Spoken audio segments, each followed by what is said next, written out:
Hi മക്കളെ, ഇന്ന് ഈ വീഡിയോയിൽ നമ്മൾ പഠിക്കുന്നത് ബേസിക് കോൺസെപ്റ്റ്സ് ഓഫ് കെമിസ്ട്രി എന്ന ചാപ്റ്ററിലെ പ്രധാനപ്പെട്ട ഒരു ഏരിയയാണ്. ആദ്യം തന്നെ പറയുന്ന ഒരു ഏരിയയാണ് ക്ലാസിഫിക്കേഷൻ ഓഫ് മാറ്റർ. മാറ്റർ എന്ന് പറഞ്ഞാൽ എന്താണെന്ന് നമുക്ക് എല്ലാവർക്കും അറിയാം. Matter is anything that has A mass and occupy space.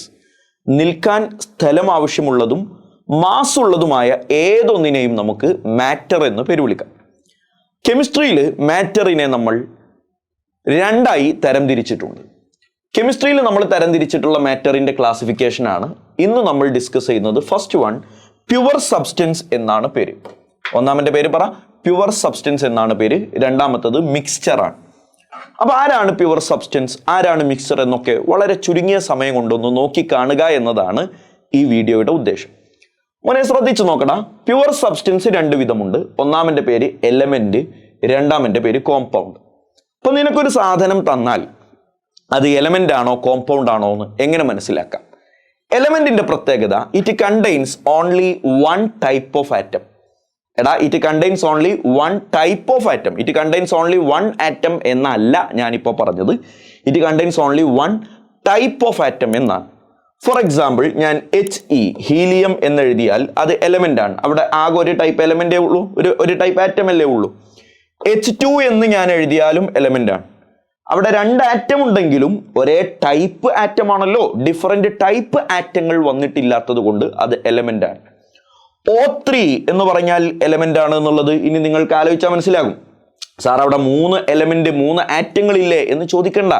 മൂന്ന് ആറ്റം ഉണ്ടായാലും മൂന്നും ഒരേ ടൈപ്പ് ആണെങ്കിൽ അതിനെക്കുറിച്ച് നമുക്ക് എലമെന്റ് എന്ന് പേര് പറയാം. അപ്പൊ P4 എന്ന് പറഞ്ഞാലും S8 എന്ന് പറഞ്ഞാലും എല്ലാം എലമെന്റ് തന്നെയാണ് എന്നത് നിങ്ങൾക്ക് ചിന്തിച്ചാൽ മനസ്സിലാകും. അപ്പൊ ആരായിരിക്കും compound? It contains more than one type of atom. എടാ, H2O എന്ന് കണ്ടാൽ അവിടെ രണ്ട് ടൈപ്പ് ആറ്റങ്ങളുണ്ട്. ഹൈഡ്രജനും ഉണ്ട്, ഓക്സിജനും ഉണ്ട്. ഡിഫറെന്റ് ടൈപ്പ് ഓഫ് ആറ്റങ്ങളുണ്ട്. അപ്പൊ അവരെ നമ്മൾ കോമ്പൗണ്ട് എന്നാണ് പേര് വിളിക്കുക. അതേ കാരണം കൊണ്ട് CH4ഉം SO2ഉം NH3 അമോണിയയും എല്ലാം കോമ്പൗണ്ടുകളാണെന്നുള്ളത് നമുക്ക് ചിന്തിച്ചാൽ മനസ്സിലാകും. ചില കോമ്പൗണ്ടുകളിൽ രണ്ടിലധികം ആറ്റങ്ങളും കാണാം, രണ്ടിലധികം ടൈപ്പ്. ഫോർ എക്സാമ്പിൾ, ഗ്ലൂക്കോസ് നിങ്ങൾക്ക് എല്ലാവർക്കും അറിയാവുന്നവനാണ്. C6H12O6. വേറൊരാള് H2SO4 സൾഫ്യൂരിക് ആസിഡ്, അറിയാലോ. ഇവിടെ എല്ലാം ഒന്നിലധികം ടൈപ്പ് ആറ്റങ്ങൾ വന്നിട്ടുള്ളത് കൊണ്ട് അവരെല്ലാവരും കോമ്പൗണ്ടാണ്. മനസ്സിലായല്ലോ. ഇനി മിക്സ്ചറിലേക്ക് കിടക്കുകയാണെ. ഏതെങ്കിലും രണ്ട് പ്യുവർ സബ്സ്റ്റൻസുകൾ തമ്മിൽ കൂട്ടിച്ചേർത്താൽ കിട്ടുന്ന സാധനമാണ് മിക്സ്ചർ. ഞാൻ എന്താ പറഞ്ഞത്? ഏതെങ്കിലും രണ്ട് പ്യുവർ സബ്സ്റ്റൻസുകൾ തമ്മിൽ കൂട്ടിച്ചേർത്താൽ കിട്ടുന്നതാണ് മിക്സ്ചർ. ഏതെങ്കിലും രണ്ട് പ്യുവർ സബ്സ്റ്റൻസ്. അപ്പൊ ഏതെങ്കിലും രണ്ട് എലമെന്റുകൾ തമ്മിൽ കൂട്ടിച്ചേർത്താലും, ഏതെങ്കിലും രണ്ട് കോമ്പൗണ്ടുകൾ തമ്മിൽ കൂട്ടിച്ചേർത്താലും, ഏതെങ്കിലും ഒരു എലമെന്റിനോട് കൂടെ ഒരു കോമ്പൗണ്ട് മിക്സ് ചെയ്താലും എല്ലാം നമുക്കതിനെ കുറിച്ച് മിക്സ്ചർ എന്ന് കെമിസ്ട്രിയിൽ പറയാം. മിക്സ്ചർ രണ്ട് വിധമുണ്ട്. ഒന്നാമത്തതാണ് ഹോമോജീനിയസ് മിക്സ്ചർ, മറ്റൊന്നാണ് ഹെറ്ററോജീനിയസ് മിക്സ്ചർ. ഹോമോജീനിയസ്, ഹെറ്ററോജീനിയസ് എന്ന വാക്ക് കേൾക്കുമ്പോൾ മനസ്സിലേക്ക് വരേണ്ട മറ്റൊരു വാക്കുണ്ട്. ഹോമോജീനിയസ് എന്ന് പറയുമ്പോൾ മനസ്സിലേക്ക് വരേണ്ടത് യൂണിഫോം കോൺസെൻട്രേഷൻ എന്നാണ്. എന്താ മോനെ?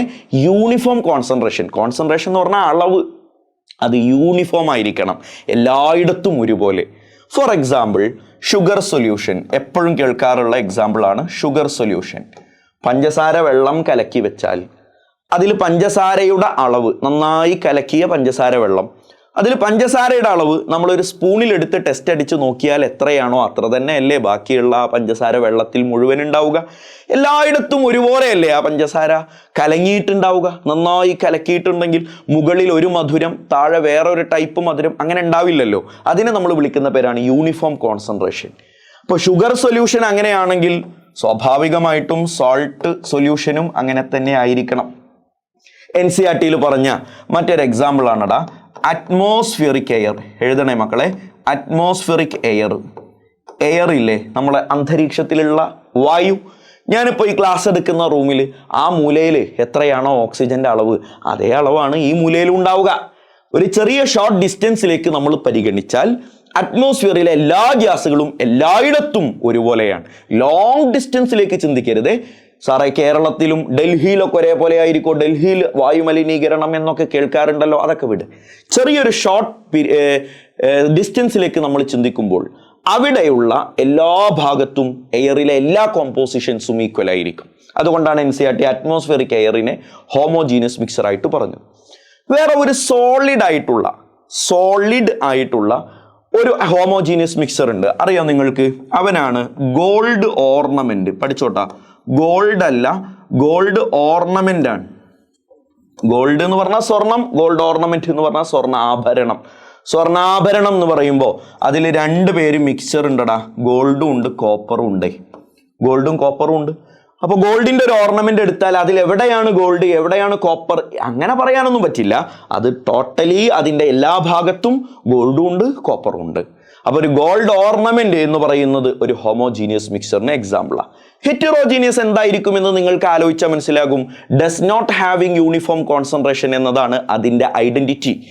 അതിനൊരു യൂണിഫോം കോൺസെൻട്രേഷൻ ഉണ്ടാവില്ല.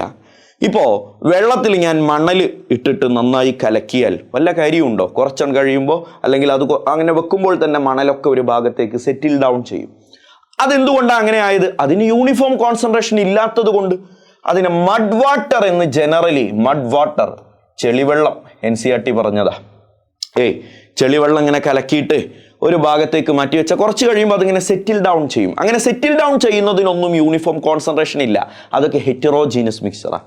ജനറലി ഞാനൊരു കാര്യം കൂടി പറയാം. Mixture of any two solids, ഏതെങ്കിലും രണ്ട് സോളിഡുകൾ തമ്മിൽ മിക്സ് ആക്കി വെച്ചാൽ അത് ഹെറ്ററോജീനിയസാണ്. ഫോർ എക്സാമ്പിൾ, സാൻഡ് മണലെടുത്തു പ്ലസ് ഷുഗർ പഞ്ചസാരയും എടുത്തു, ഇത് തമ്മിൽ മിക്സ് ആക്കി വെച്ചാൽ അത് എന്ത് ടൈപ്പ് ഓഫ് മിക്സറാണ് പറ?